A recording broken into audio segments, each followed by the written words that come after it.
just thought I'd give a bit of an intro on, to lower that a little bit, on who I am and what I do. So my name's Natalie Dodds and I work for a company called Secret Service PR, which sounds a lot more fancy by name. I actually spoke to a guy yesterday and he was like, "What, you're calling from this Secret Service?" I was like, "Oh no, Secret Service PR." Anyways, we are part of a quite a large group of companies. So it's quite complicated to explain, but I'll do my best. Basically, my boss is Paul Patico, who owns a few companies. He owns 2 record labels, one called Due Process and one called Create Control. He owns a touring company, or co-owns a touring company called Secret Sounds. He co-manages and runs Splendour in the Grass, and also recently became a part of Falls Festival. And he also has a management company where he manages Powderfinger. Obviously they're not around anymore, but he manages Bernard Fanning's solo career, and he also manages The Greats. So that's Secret Service management, and then on top of that he has Secret Service PR, which is my primary point of employment. Through Secret Service though, I also work for Create Control, which is a pretty new record label in the scheme of record labels. We've only been around for about 2 years, and basically the label was created to offer an alternative for bands that are creating a lot of music themselves. So, you know, I'm sure there's a few of you even in the crowd here where using your laptop to make music these days at your bedroom, in your garage, at your friend's place, whatever, is actually, you know, the software you can buy is world class. You can record something at home, put it out, and send the internet crazy. Create Control was created for that purpose, so we don't provide advances for artists to finish their records. Basically, they come to us with a finished product, and then you get all of the services of a full functioning record label. So a publicity team, a marketing team, a digital team, and then our A&R team also consult with the artist to help choose singles, help find people to make videos and all that kind of stuff. But basically, the bottom line is we don't pay any money for your record.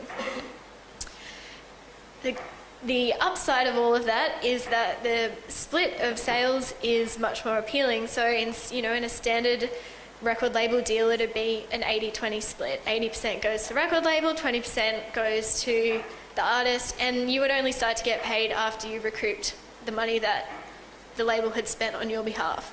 With us, you start earning right from the very start, and all income is split 50-50. We were really lucky that when we launched, we had 2 international bands interested in the platform. One of them was the Smashing Pumpkins, who Billy Corgan is quite vocal in his opinion on major labels. So, you know, he found our structure quite appealing, and we put out their record Oceania. And we also signed a Canadian band called Metric, who are fiercely independent. They've been independent from day one, and so for someone like them, it's a very appealing model because you still get all the services. On top of Create Control, so for Create Control, I work on publicity for all the releases, everything from strategy to radio plugging, and then press across TV, online, and then print media as well.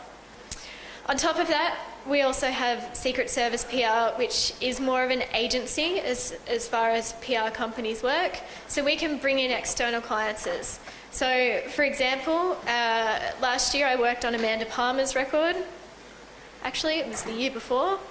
I worked on Amanda Palmer's record. She signed to Inertia in Australia, but there was a pre-existing relationship within the company and she wanted to use our services. So, separate to everything Create Control, we can work on artists like that. We can also work on completely independent artists who are brand new and might want to take a single to radio or put it out to some blogs online. And then on top of that, we do a heap of tour publicity. Some of our big tour clients are Boy and Bear, who notoriously tour Australia, yacht club DJs. We've worked with the likes of San Cisco in the past, Girl Talk, heaps of others. On top of that, we also do all of the Splendour in the Grass sideshows. This year, we're working with the likes of London Grammar, 1975, Ben Howard, heaps more. So they run as completely separate businesses, but I work across both. The best thing about it is that you get a really broad understanding, everything from how a label works to how an agency works. And the gentleman that spoke before me, I know he mentioned about the inner workings of a record label and how, you know, it's the manager's job to get people motivated. So we have that aspect. And then when it comes to tour, the goal is to get bums on seats. So we have a tour promoter, you know, pushing us to sell as many tickets as possible. Previously to working for this company, I was also really lucky enough to work for EMI. So as well as having an alternative background now with an indie label, I've also been a part of the major label machine, which was an excellent experience. It was so good to dive into the commercial world, you know, work with artists like Coldplay and Katy Perry, all the way down to like reissues of Beach Boys records and Frank Sinatra records. So I guess for everyone, I'm all for major labels and all for indie labels. I think they both provide the world with, you know, everything that every artist needs, because every artist is very different. So I guess there's a mixture of people in the audience here. Some people are perhaps wanting to get a start in the industry, and other people are perhaps musicians who are trying to work out how to do everything, because there is so much to do. So I thought I'd just give you a little bit of a perspective from both angles, so hopefully it appeals to everyone. So PR, it's a really complicated industry. My mum and dad still have no idea what I actually do for a living, and I've been doing PR for 7 years. I'm not even sure that they'll ever get it, but that's okay, I've moved on. It's all good. So I guess understanding what a publicist does is pretty crucial to knowing if that's a service that you actually need. So in really basic terms, basically I am the person or the intermediary in between the artist and the media outlet. So an artist comes to me with a song and we think it's fantastic, and then I take it to radio. So every week I go in to Triple J and have a meeting and play the new music that we've got. We take things to community radio around the country, and if we have more of a commercial act, we take it to commercial radio as well. So songs don't magically appear on the radio. Sometimes they do, but that is definitely the exception and not the rule. There's always someone in there with a strategy, with a vision, with priorities to get it across the line. Similarly with press, everything that you read in a newspaper or a magazine has been pitched by a publicist. Once again, there's a strategy behind it, there's a thought behind it, there's a reason why you aim for, you know, glossy magazines at this point in the campaign versus newspapers later in the campaign. There's a reason why you don't want to burn your bridges too early on in the artist's career, and you want to save the things later, because, you know, early on you could end up with a pick and blurb at the front of the newspaper, and that would be excellent, high fives all round, but wait 6 months and you could get a full page feature as you let the story build. Online is the same, although it's a much more organic world, especially considering it is so international these days, but we do service tracks to blogs all around the world, usually via a SoundCloud stream or a YouTube player. TV, similarly with radio plugging, if you have a video clip, I take it into Channel V, I take it into MTV, I send it into Rage and say, you know, this is the reason why you guys should play this. Has everyone kind of got their heads around that? So I know I talk a lot about strategy, and this is something that you will learn. It's something that took me, you know, a few years to get my head around on why things should happen when. But if you are starting out as an independent musician, there is so much you can do just to kick things off. Firstly, there's community radio, which obviously FBI in Sydney is very influential. There's also 2SER, which is connected to the UTS University. And there is also stacks of other stations that you probably wouldn't even have heard of. There's Hornsby FM that airs just within that North Shore area. There's the Northern Beaches radio. There's one in the Sutherland Shire. There's one out in Penrith. There's so many little tiny stations that are a really good starting place to getting your music heard. And the best thing about all of that is that you can do it yourself. You don't need to pay someone just yet. So I'll talk about FBI a bit because obviously we're in Sydney and that's relevant. They play a really eclectic variety of music. They also play a large percentage of Sydney music. So if you're a local Sydney musician, you have a good shot of being played on there. The first Monday of every month, you can go in and hand the music director your music. They have an open day afternoon. You can go in, talk to the other people taking in music because you never know who you might meet in there, and you can have a bit of a chat, as opposed to just posting it in, which, you know, it will make it there, but so many CDs are mailed on a regular basis that if you can put a face to the CD, you're in with an even better shot.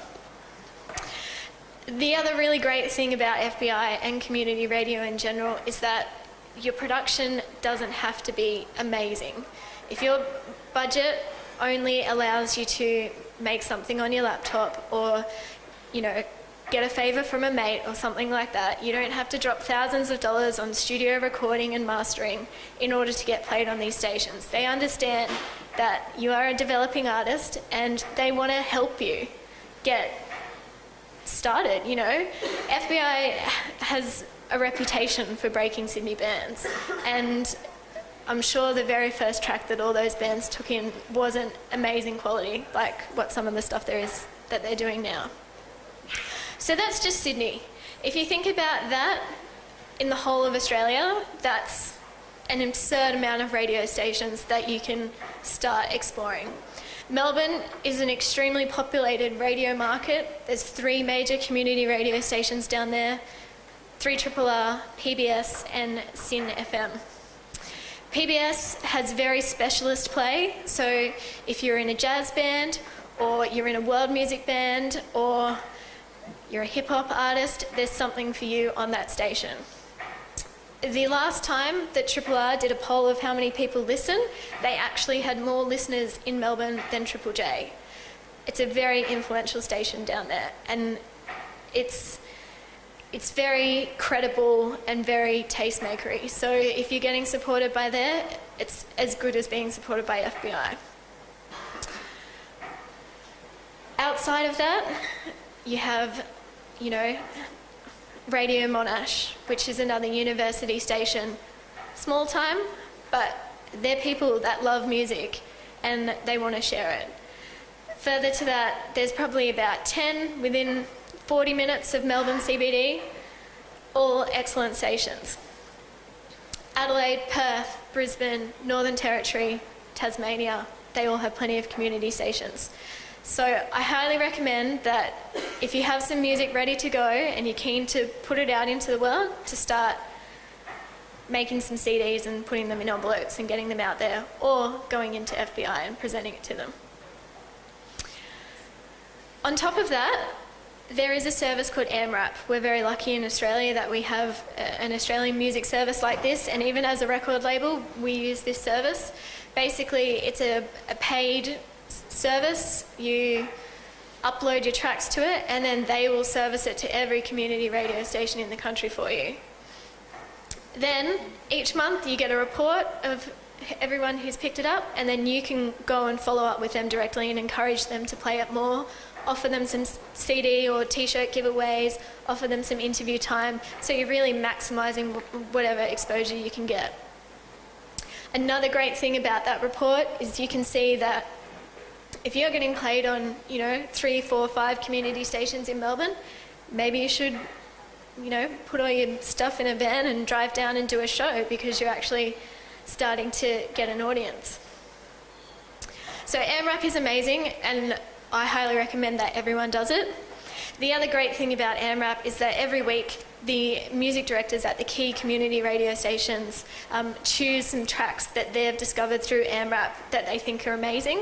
And if you get chosen as one of those tracks, you get an additional service for free. So if you're putting out an EP or an album, you can give them the stock and they will send it around the country for free. So once again, going into FBI, introducing yourself to Stephen, the music director, and putting your tracks up on AMRAP, it could all come together, and before you know it, you've hardly spent any money and your music's all around the country. My other favourite thing about community radio is that so many of them are volunteers.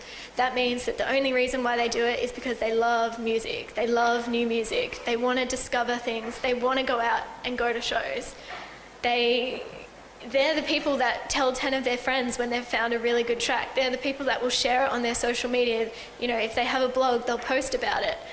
They're the people that you'll find are actually more influential on a grassroots level than if you were to get 2 or 3 plays on Triple J. It's all about building that buzz and that conversation, and it can be started at community radio. Other things you can do by yourself is pitching to blogs.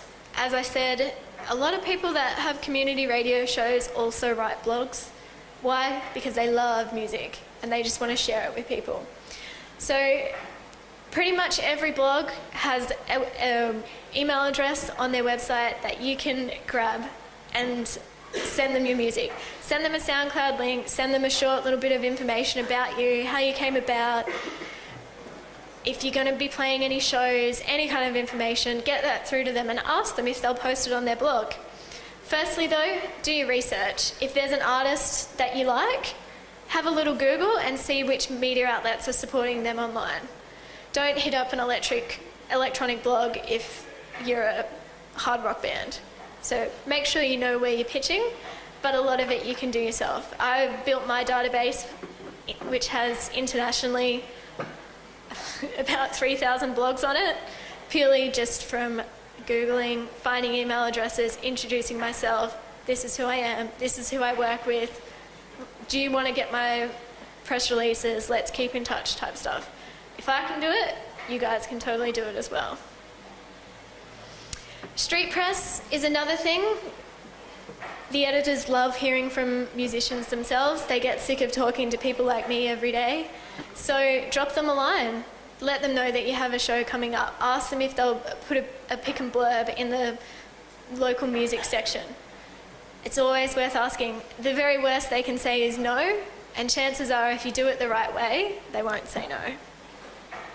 When you contact them, don't send big attachments. Don't attach a 12 megabyte file to an email, because it'll make their email crash, and it happens to me and it's horrible. So many computer restarts, all because I'm trying to receive an email with a large attachment. Just send them links, download links, SoundCloud links, YouTube links, any kind of links. A Word doc with your bio and a photo that is about 1 megabyte. If you want to get really fancy, you can upload your photo to a site similar to Get, and they can download it directly from that. So that's a no attachment email, so that will arrive safely in their inbox and they have all the information that they need.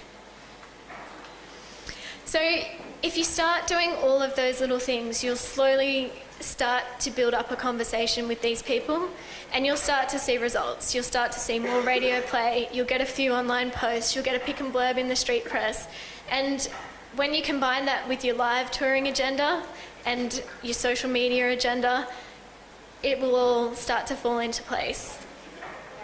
This is what it feels like if you're a musician and they're taking photos of you on stage. It's awkward.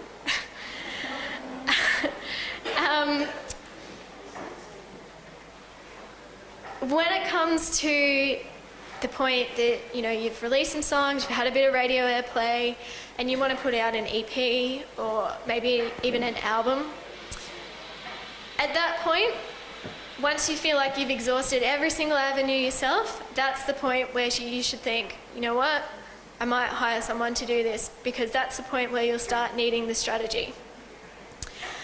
Similarly to what was said before, is that there are so many things that happen months and months and months and months before they actually enter in the public sphere.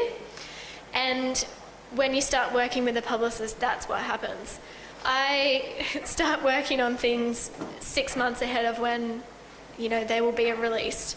At the moment, we'll be lucky to schedule another album for release this year. That's how far ahead we're working.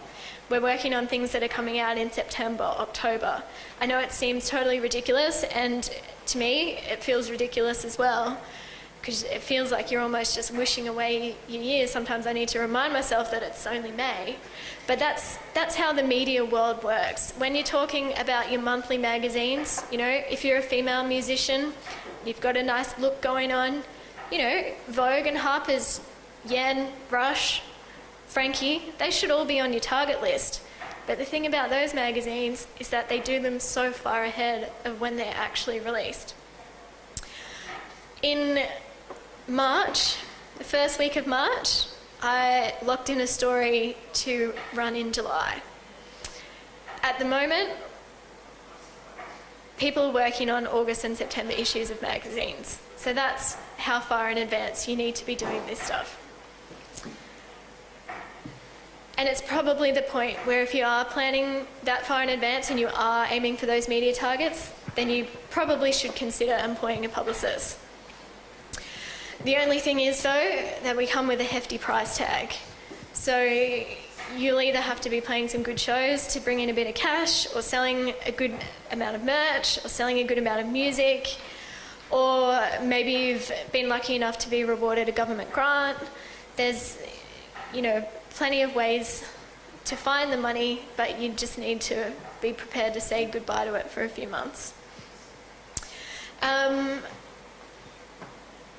Does anyone have any questions on that, just from the musician side of things, before I go into the next part? Yep. Just quickly, when you were saying how you book so far in ahead, like for a cover or something, how do you kind of time it so that artist is going to be relevant in, say, 6 months? Like that they're not going to kind of fizzle out by then. I know that you guys wouldn't sign someone or work with someone that you didn't see potential in, but you try to get them on a cover at the peak of their career. So how do you time that? That's my question. That's a really good question, but I guess on the same side it doesn't really have a definitive answer.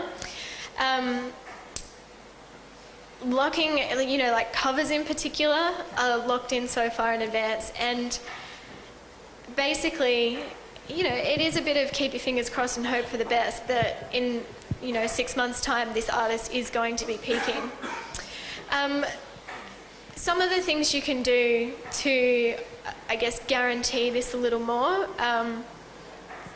a good example is London Grammar, who, a year ago, they started getting spot play on Triple J. It might have even been a little bit more than a year ago. And we hadn't actually even signed them to due process when they started getting play. They were added because they were one of those magical additions. Someone found them online and thought, this is amazing, I'm going to add it to rotation, which, once again, exception, not the rule. When we signed them, we kind of knew straight away that it was connecting because people were buying their EP, which, I wouldn't say is rare, but we knew it was going to work. So then when we started pitching these bigger features, we could tell that it was only going to get bigger and bigger off the back of an album. We knew that they would eventually come to Australia. If that went well, we knew that they would be back for Splendour in the Grass. We knew that they would play some really big side shows, which, sold out in a few days. Everything was falling into a place, mainly from a sales perspective. Sales is a really good way to see if things are actually connecting, because songs can be played on the radio and people don't actually buy them, which I know that shocks a lot of people, and sometimes it still shocks me, but it's amazing to see when you have a song on medium rotation at Triple J, so it's getting a good 8 to 10 plays a week and people aren't buying it. You kind of know where it's headed. It's just not working. Other times it can have, I work with this artist who's a Sydney artist named Patrick James, And although he's never had radio play in the country, he sells a lot of EPs. One thing he's been really lucky enough to get is a lot of TV syncs. He had 3 songs featured on the first season of Wonderland, and he had a song featured on the series Return of Offspring this week. And we always see, whenever he has a sync, his EP always goes back into the iTunes chart. And it's just because it's that really reactive music. People hear it and they want to own it, or they want to learn more. So for him, who, you know, we'll be putting new music out from him soon enough, we know that it's building, we know that there's going to be an audience, and we feel comfortable, you know, pitching big opportunities, knowing that we're going to be able to support it. Thank you. Yeah. This is just an observation. I just find it interesting how you talk about the artist as we, because I've been to a few workshops where it's been like a manager's workshop, and then, you know, a booking agent workshop, and they all talk about we, so it's all these segments all around the artist. I just find that interesting. It's cool. Yeah, I guess it's the team mentality. It's everyone has to pull their weight. We're like a sports team, you know? Yeah. Everyone's got to have everyone's back. So, and when you become personally invested in a project, it becomes a we thing. Yeah. Well, from my point of view, traditionally, I thought it was like the artist gets the services from a publicist or gets the services from a booking agent, but it does seem like it's really continual work. And, yeah. Yeah. We work very closely with booking agents, even though personally it doesn't affect me that much, as long as they've got some tour dates that I can promote. But, you know, just making sure that the venue size matches where they're at media. You know, you're not going to go out and play a 500 pax room if you don't have a song going to radio type thing. So it's very important to collaborate with all aspects of the team. Yeah. My question was really brief. What was the third radio station? So 3RRR PBS? PBS and SYN FM, SYN. SYN. Yeah. All right, easy. That was it. Cheers. Yeah. And I guess, just to quickly wrap up, if you want to get into the PR industry, I don't have a degree, I haven't been to uni, I learned everything on the job. So if you want to get in, find an internship, meet lots of people, and I guarantee that, you know, 7 years later, you'll probably be doing what I'm doing.